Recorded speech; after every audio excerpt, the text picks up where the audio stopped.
The Danish invasion of Holstein is now well underway. The two siege columns, the first under Duke Ferdinand Wilhelm and the second commanded by General Fuchs, have reached their initial destinations, the towns of Husum and Friedrichstadt. Of the two towns, Friedrichstadt is the better fortified, and Fuchs's column begins probing attacks against the eastern parts of the town to test its defenders. In Husum, Duke Ferdinand begins his own attack, but he is inconvenienced by the defenders opening floodgates along the Holsteinian dikes, flooding parts of the town and then retreating to the small Husum redoubt. The redoubt is bombarded for 3 days with 2 batteries of 12-pounders and 8 mortars, after which the defenders decide to slip away during the night. The commander-in-chief of the Holsteinian army, General Barner, had decided that protecting the Holmer redoubt was not tenable, and instead devised to attempt a bluff to thwart the Danish advance. Instead of the earlier delay tactics, using the small redoubts, hoping for aid from Sweden or the maritime powers, he set out most of the Holsteinian army from Tönning and the surrounding fortifications, leaving only the 2nd Battalion of von Lieven's regiment to defend Friedrichstadt from the attacks by General Fuchs. He then arrayed his force, roughly equal in size to Duke Ferdinand's column, near the village of Koldenbüttel, blocking the road toward Friedrichstadt and offering battle to the opposing army commander. This was, however, a bluff, with Barner likely hoping that Ferdinand would not commit to a battle when the two forces were so evenly matched.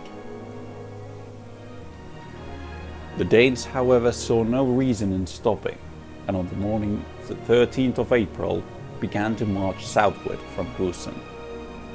Barner was now faced with a choice. Does he attempt to battle the Danish column, or does he retreat to Tönning to endure a siege? Historically, Barner chose the latter option, and as the Danish began to close in, he marched his troops westward back to Tönning, leaving half of von Lieven's regiment surrounded in Friedrichstadt. The town fell the same day, as it was stormed from both sides. In today's wargame, General Barner has instead taken the other option. Instead of retreating, he has decided to face the northern siege column in a field battle. The rule set I will be using for this action is Black Powder by Warlord Games, using the 18th century supplement rules from The Last Argument of Kings.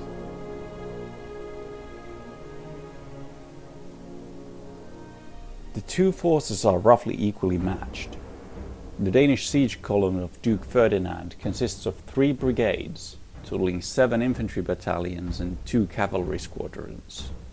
The infantry contain the 3 battalions of the Danish Guard, making the small army a formidable foe.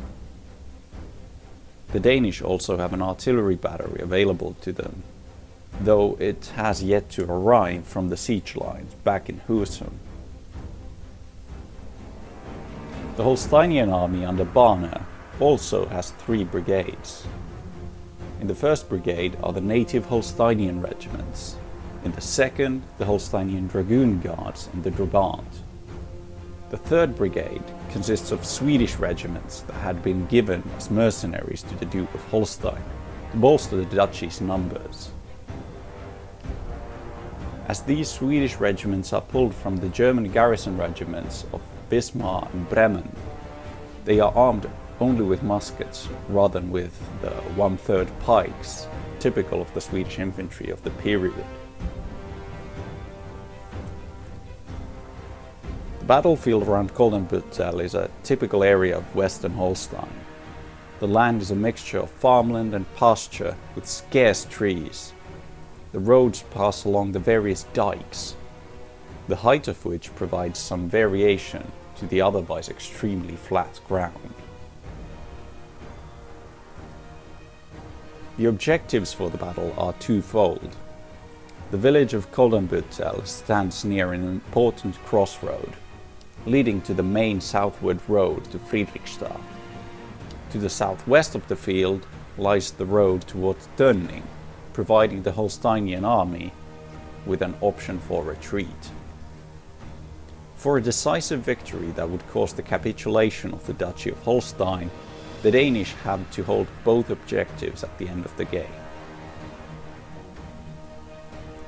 Bonner erased the Holsteinian army into a battle line, with the Holsteinian regiments holding Koldenbüttel, the Swedish in the middle, and the Dragoon Guards set to protect the Tönning road. As the army forms up, the Danish army arrives along the two roads from Husum. When General Bonner shows no signs of retreating, Duke Ferdinand Wilhelm orders the Danish to form into their own battle line, mirroring the Holsteinian deployment. The 2nd Jutland Horse Regiment and the Danish Guard Regiment are placed on his center and right.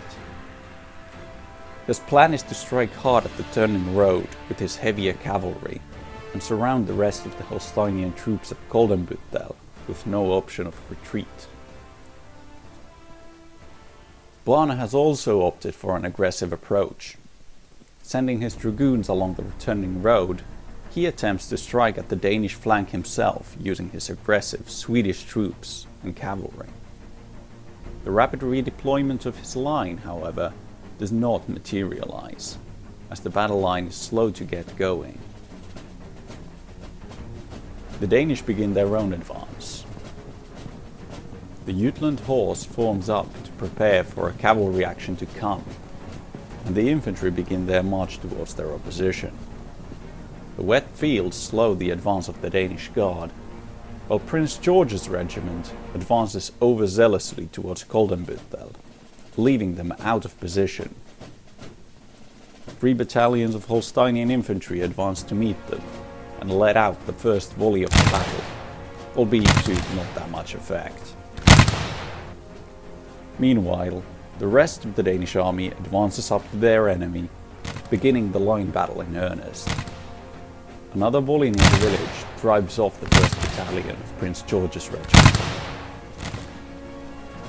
As the infantry fire begins to cloud the field of battle, the Holsteinian Dragoon Guards have circled around the main battle line by moving along the Tönning road, eventually charging the Danish cavalry.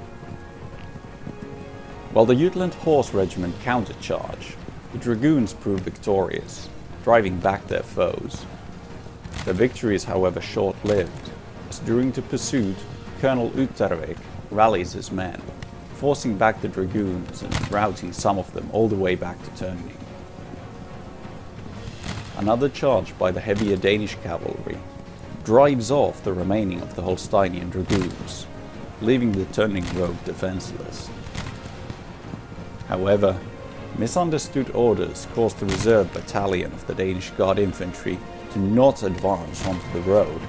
Instead, the battalion moves further west in an effort to support the cavalry. The retreat of his cavalry has caused Bonner a major problem. He orders a general advance to his infantry, hoping to drive the Danish back enough to be able to redeploy his left flank and protect the Tönning road towards the fortress. The Swedish regiments are however mired in the flooded farmlands of April, and Bonner's left flank stalls. Under heavy fire by the Danish regiments and unable to advance, von Lieben's 1st Battalion breaks and flees southward toward Friedrichstadt. The Swedish Reserve Battalion moves in to replace them and begin their own attempt to cross over the field. The fresh volley of this reserve battalion rips through the Danish Guard, forcing them back and giving the Swedish troops some much-needed breathing room. Despite this minor victory on the left, the situation for the Holsteinian army now looks dire. The Danish have now gained the Tönning road and are moving towards Bonner's left flank as planned, trying to encircle them in the village of Koldenbüttel. From the siege lines of Husum, the Danish artillery has now also come onto the field, bringing more firepower to bear on their foe. But the Holsteinians still have fight in them. The infantry charge out of Koldenbüttel with sword and bayonet, catching the tired Danish regiments by surprise. Suddenly faced with the prospect of a deadly melee, a final volley rings out before the Danish infantry flees northward towards their own supply wagons. With this one charge, the Holsteinian infantry have now freed the entire brigade previously tied up at the village, including their final fresh reserve battalion, which immediately begins marching westward. As the Danish retreat slightly to form a more coherent line, the Swedish reserves launch their own ferocious charge, scattering a battalion of the Danish guard. In the chaos, Duke Ferdinand is wounded trying to rally his troops, and he is forced off of the battlefield as the guard routs around him.